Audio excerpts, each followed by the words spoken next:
Hello, everybody, and welcome to a brand new show I'm hosting. It's called Straight Talk, and I'm your host, Bob Anderson. I'm really excited to have this opportunity to have this community access, and we got to talk about straight talk with issues because there's a lot of fake news out there, and it's nice to have an alternative source. So, my first show tonight, and I'm really happy and proud to my guest, Rebecca Brannon, and I'm just thrilled that we met through the Trump campaign, and maybe you can tell the viewers a little bit about yourself. Yeah, no, thanks, Bob, for having me. It is kind of funny. On the way over here, I was trying to remember where exactly did we meet, and I think social media played a big role in this campaign. Oh, yeah, definitely. In this state specifically, I really did focus in on trying to find those silent Trump supporters, and it played a huge role. It's amazing, and I'm actually against most social media. I think it does more harm than good, but with this campaign, I think it really helped the Trump movement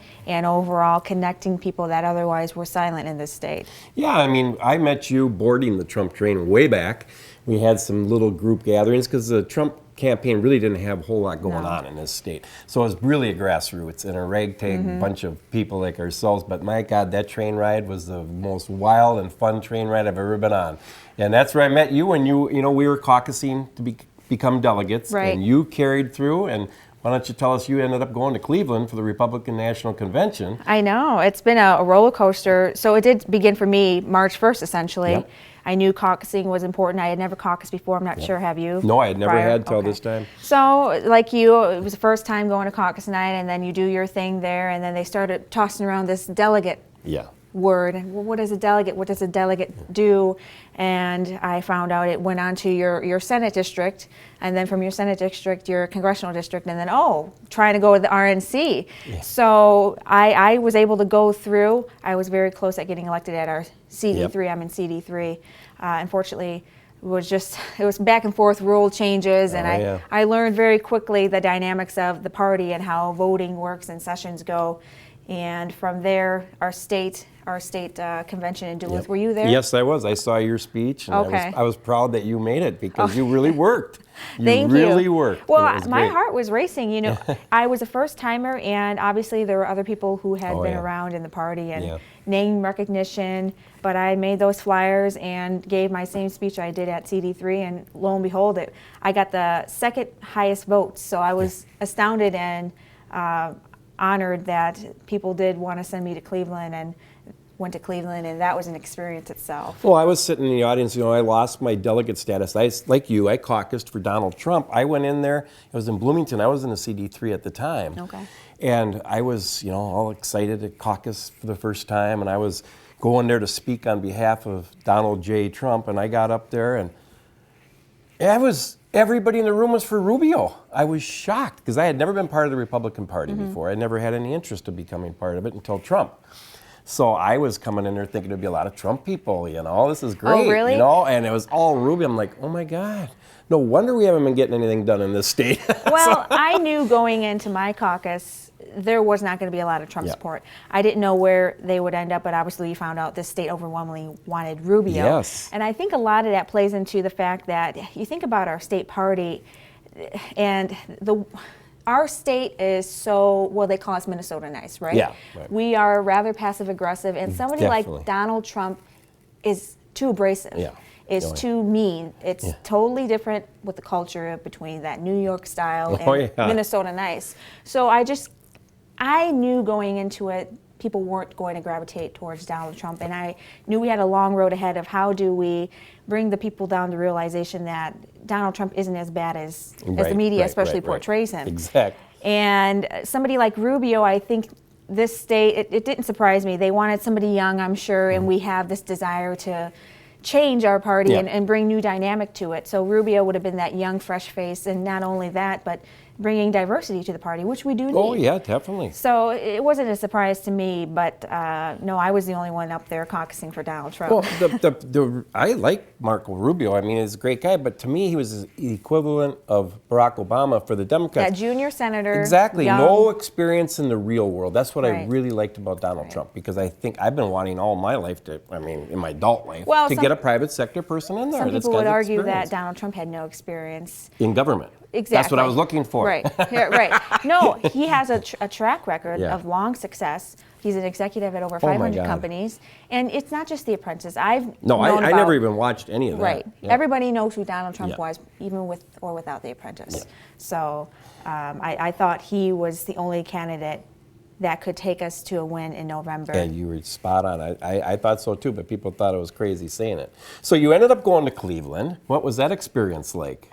That had to have been huge. I mean, you're It was just getting huge. into this. Now all of a sudden you're at the national convention. It was huge. Very memorable. I hope to go again. Yep. I have to admit, more of a party than getting business done.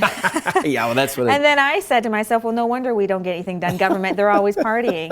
I mean, it's 5 days straight of just, okay, you gather and then you go out and you're at these parties and then you're back at your hotel and the bar is open till 3 in the morning and then you're up the next morning at a 6 a.m. breakfast. But you met people from all over the country too. I That's did. what's neat. That because- was the best part. Yes. I truly, Trump supporters I have found to be the most kind people.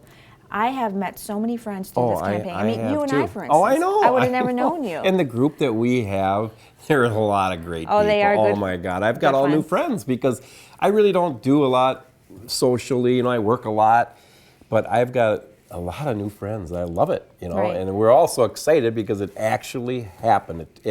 They're I good just people. can't- They're good they people, are. and they're diverse. Yeah, they are. I met a lot of folks from different states at the RNC, and I still kept in touch with them and even reconnected with them at this recent inauguration. Yep. And they are friends you really do keep for life, Oh. I do believe. Oh, definitely. Yeah, we were both in D.C. for the inauguration. I was like on a whirlwind 24-hour thing. I had a blast, you know. You did something a little bizarre. You got in the day of. I got in the middle of the night. I took the train in from Baltimore. I actually just stayed at the train station, and Oh, my NBC gosh. News started up early on in there, so I didn't sleep or anything. And then I went right out to the inauguration because I didn't have tickets. And it was, oh my God, it was an experience I'll never forget. Well, I'm glad you were there. Oh, I had so much fun. And then you guys, you had, you know, a lot of people from Minnesota were there. I don't know if you got to see too many or if you were in your Well, own thing I too. tried, especially, like I said, social media, I try to utilize and continue to utilize it. I did gather a small group Oh, yeah, on you had 'em Facebook on the Messenger. and a messenger group to say, if you guys want to get together, this is where we be. And that did work to a certain extent, but people did do their own thing while out there in Cleveland.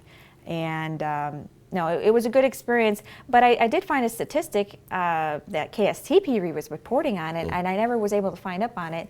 Apparently, from Orbitz, they were stating the top 5 cities traveling to D.C. for inauguration. Minneapolis placed number 4. I saw that Isn't that too. amazing? I wish know. I could find that statistic Well, to find out. When I was, well, we were both at the hangar when Trump came in before the election. Mm-hmm. I saw people coming out of the woodwork. There were thousands of people coming. I'm like, oh my God, this is Minnesota? I can't believe it. I saw Right. it in Iowa. I went down to Iowa for rallies Oh, early you weren't there. on. I was at the airport hangar here, though, too. Oh, okay. But I just didn't expect Minnesota. I mean, I knew there was a silent majority out there. Because Right. we were doing the bridge. That's the other thing that you got going, too, the bridge overpasses. Right. That was huge. How did you ever get going on that? I don't know. I think I was frustrated. You know, I go back to just a year ago. Yeah. Being a conservative, obviously I've generally leaned Republican, especially in this state, you are closeted. Yeah. You are rather suppressed and you're quiet, especially in the workplace. Yeah. Everybody Oh, else gets to shoot their mouth off, but you as a conservative have to remain rather quiet. And I found that extremely frustrating, and it's so sad. And I just knew, I felt that there was a lot of support for Donald Trump, Yeah. and they truly were the silent majority. Yeah. So I was trying to figure out a fun way to bring people together, and I think I saw a few things on the internet, just simple bridge overpass rallies. And boy, did it work. Oh, did it grow. People liked it. Older people, I mean, all kinds of people really got them out of their comfort zone, and I was glad to bring us together. Oh, it just got growing more, and that was a lot of work. And I mean, a lot of people appreciate that you got that going because we had so much fun. I was only able to attend 2 ones that were close Oh, to really? my work. Oh, Yeah. okay. But the 2 I was at, and we got coverage. The Star Tribune was very good about covering the Trump people. Mean, it I was believe at one of our shocking. last ones, even Care 11 was picking up Yeah. on it. So we did make waves, and I would watch the social media trends, and we would hit on Twitter and Facebook.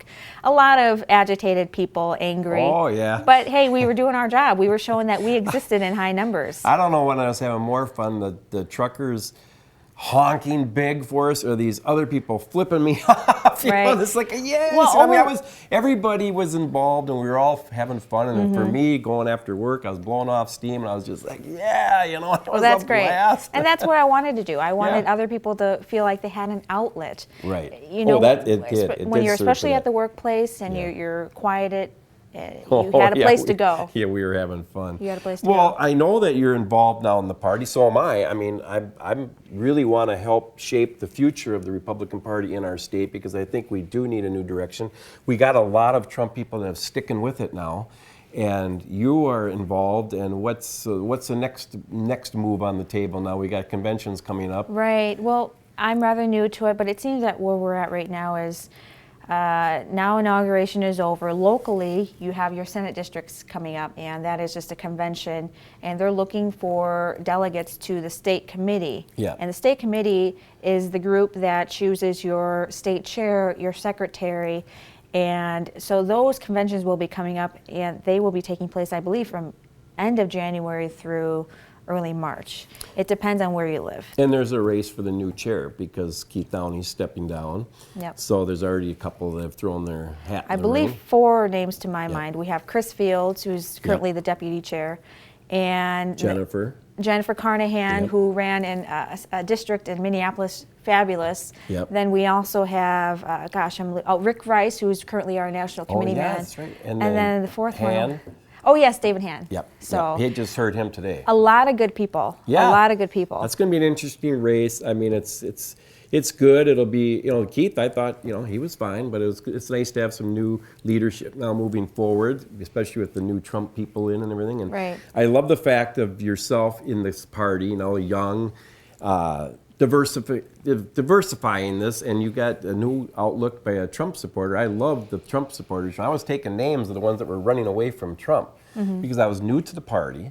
And I thought, wow, I was just hoping that they were all going to get behind him, but they were running from him. So the ones I looked at that were, Tom Emmer, I kind of was I was kind of disappointed in his first term, but he came out for Trump, so I appreciated that. Sure. And Jason Lewis now. But Eric Paulson was running as fast as he could away from him. I didn't like that.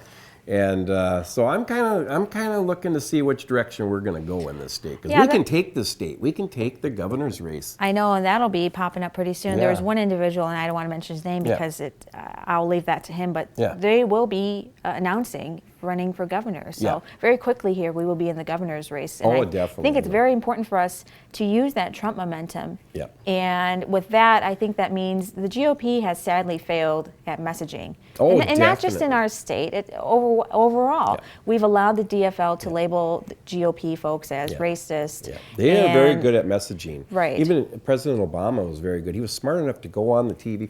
You can't run away from the media. If you want to get out there, get your message out there, you got to get out there. And Donald Trump was never afraid. He'll go on anywhere, anytime. Oh, he was always out. Exactly. I mean, there was a period in part of the campaign where Hillary Clinton hadn't had a press conference in over 150 days. And that hurt them. I mean, when President Obama was running, he would go anywhere. I mean, they get messaging.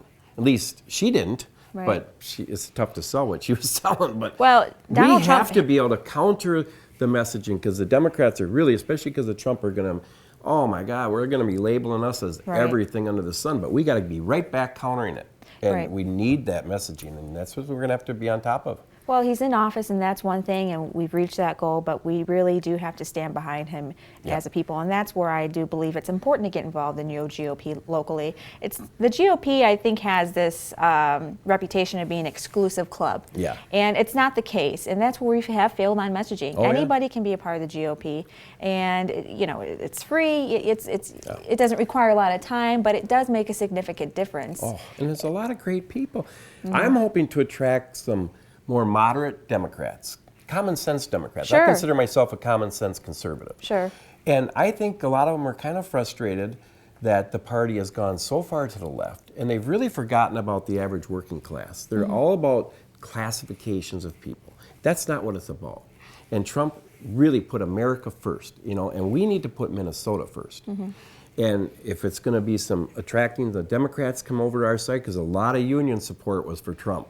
You go up north, the Iron Range, they went Trump. Right. Down south. So we need to be inclusive. We need to broaden the base, and I think we have a great opportunity now because they're moving farther left. I mean, maybe Keith Ellison's going to be the DNC chair. He's going to run. He's running for that. So that would be another election in CD5 if it happens. So, but I think yourself, a younger generation, female, can bring in some of your friends, and we need to get this going in the party because we have a great opportunity. I think in these next election coming up, and Senate also. Right. Amy should be tough to beat, but right. Well, you hit on something there. Donald Trump is seen as the champion of the working class people. Oh, yes. He really is. And the GOP needs to get on board with that. We have fallen away from that. Oh, definitely. Because we really do stand for those average, level-headed people. You saw the people at the rallies and stuff. I mean, I went in Iowa and I was shocked. I went because I wanted to see what was this all about. Because the way the media portrayed us, uneducated, non-college educated, I'm thinking, yeah, that's me. But I'm a business owner. I work, I make things. And that's what we need in government, too. We need to bring some people that have actually worked alongside the constituents. These people in Washington go there, they're so disconnected. Right. They've never had a job outside of government, a lot of them. Sure, a lot of them are lawyers and whatnot, but if you look back, the people who signed the Declaration of Independence, some of them were teachers, some of them were doctors. We need those everyday people in government. We do, because you bring that experience from outside of that bubble. You got to be amongst the people that you're representing because, Donald Trump, he's hired so many people. He's dealt with healthcare. Healthcare, the other thing is, as a business owner, that was always our biggest expense. Even before Obamacare, our premiums went up every year, and so I'm at odds with the party because I'm all for Governor Dayton's proposal of Minnesota Care for everybody in Minnesota. And they're telling me I'm crazy, and I'm thinking, no, I've been advocating for this for 3 years. I was shocked when Governor Dayton proposed it the other night. But I am going to push for that because it makes sense. We need a public option to compete with the private insurance. Why would we give subsidies to private insurance? What's the incentive for them to lower their premiums when they're going to get subsidies to help? If you have a public option, we can keep them real competition. So definitely. That's an issue. I brought it up to other Republicans, and they're saying, no, we're not going that route. But I'll still push it. You got to have, we are going to disagree on issues. Oh, sure. And there should be inclusiveness that we can all have civil dialogue, but yet come out with the best plan. And if somebody comes from the other party and has a great idea, we've got to look at it. Right. So, are you excited to keep moving forward now? There's a lot to do. There really is. Like I said, it's going to kick into high gear here with the state central meeting coming up, and then we have the governor's race. So a lot will be taking place, and I can hardly keep up, especially with Donald Trump. I mean, he's only been in office 7 days, and they are seeing what a private sector person does versus government. It has been shock and awe in the last 5 days. He has done boom, boom, boom, boom, boom. Nobody's ever done that much in the first 5 days. Right. I'm so excited. Well, let alone what he was doing prior to even getting into office. Saving jobs. Saving companies, staying here. He's going to fight for the American people. It's America first. Right. And I love that idea. For sure. But Saturday night, we got Sheriff David Clark coming to town. You're going to be at that event, right? I will. Yeah. It's just... we're on a fast train, everybody. We're on a fast train. That'll be a good event. I think it's going to be a great turnout. Yeah, I do believe tickets almost sold out. Yeah. So. I'm kind of excited to go to that mansion too because I've never been there before in Uptown. I don't even know where it is. Yeah, it's an Uptown area. Okay. It's called the Mansion. I think it was an old library, so the venue itself is going to be kind of cool. Okay. And there'll be a lot of people there, and I'm excited. I love Sheriff David Clark. It was by accident. I went to an unofficial ball in D.C. on Thursday night, the Deplore Ball, and Sheriff Clark was there. Oh, yeah. And that's the one ball I would have liked to have gone to. That was a good one. He went up to the podium, and he really does rouse the people. He really does speak to the average person. So I'm really excited. I don't know if he'll speak on that level of energy. He probably will. I mean, every time I've ever seen him on TV, he's direct. Yeah. And the fact I really love about him is that being a black sheriff, and he can talk about what shortfalls Obama had, and nobody's going to label him a racist because he can talk the talk because he's of their community. He sees the struggles in Milwaukee. He's a Democrat, and the way he talks, he's just like us conservatives, but he gets it when it comes to law and order. Right. And I'm excited to see him in person because I always love watching him on TV. Well, and that's what I loved about Trump, the campaign itself.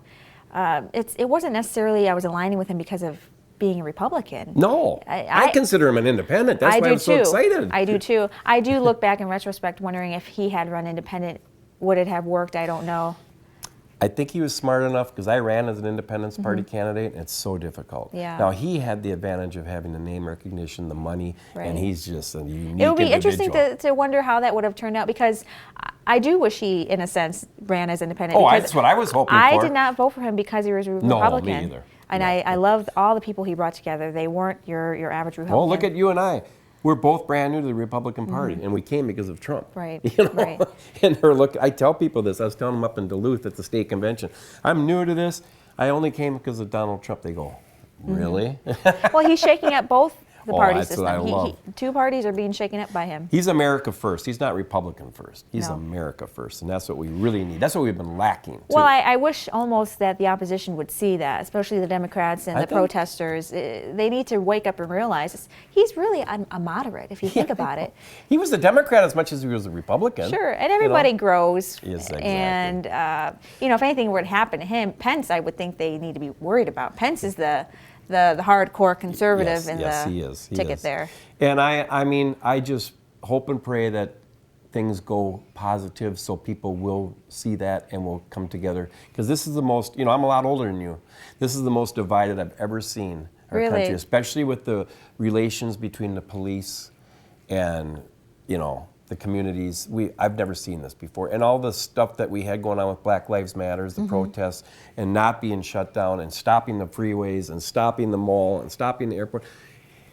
Sheriff Clark would have been cracking down on that, I'll guarantee you. I mean, enforcing the laws we already have in place. We don't need more laws, we need to enforce the ones. Just like immigration, we already had laws on the books, but we were never enforcing them. And it's all political. All the decisions were made politically. Republicans were just as guilty as Democrats. Oh, definitely. President Obama deported more illegals than any president before him. And people don't understand that, but I saw it firsthand. The cleaning crew in our building when I was working at Centennial Lakes were all gone. And I'm like, what? And they were gone. He was enforcing big time. And then the Latinos came to him and said, listen, we didn't elect you to be deporter-in-chief. If you don't back off, you're not getting that second-term support from us. And he backed off. Yeah. But he was really, and Trump has mentioned this before too, because people don't realize it. But if you can look it up, you'll be surprised how much he was deporting. Yeah. And what did he do? He got a second term. Right. And look what they're doing to Donald Trump. Well, again, that's sadly some hypocrisy. That's all messaging, and It's also messaging. plays in with the media and what they want to tell you and what they choose to tell you. So. Exactly. Well, I'm excited moving forward. I'm really excited that you were my first guest on this show. Thank you so much. I mean, I'm quite honored. There's a lot of good people that we've met through this campaign. Oh my gosh, I know. I don't think I'll have any trouble getting guests to come on, but I do want to encourage the audience out there that no matter where you are, if you've got an issue that really bothers you, you don't think is getting the attention in the mainstream media, come on. You can email me at bobtalk22@yahoo.com. I'd love to have you on. It's fun. It's a nice studio here. It's got a great crew here, and it's a fun thing to do. And the show can get exposure because it's going to go on YouTube. It's shown in the community channels here, and I just really encourage you to get involved. This is a great underserved. I mean, I think more people would, if they'd use this messaging, it'd be great. Right. So thanks, Rebecca. I really appreciate you coming on, and thanks for tuning in tonight, and keeping your eye out for Straight Talk with Bob Anderson. I'll be having this show at least once a month on here. So thanks a lot. Good night.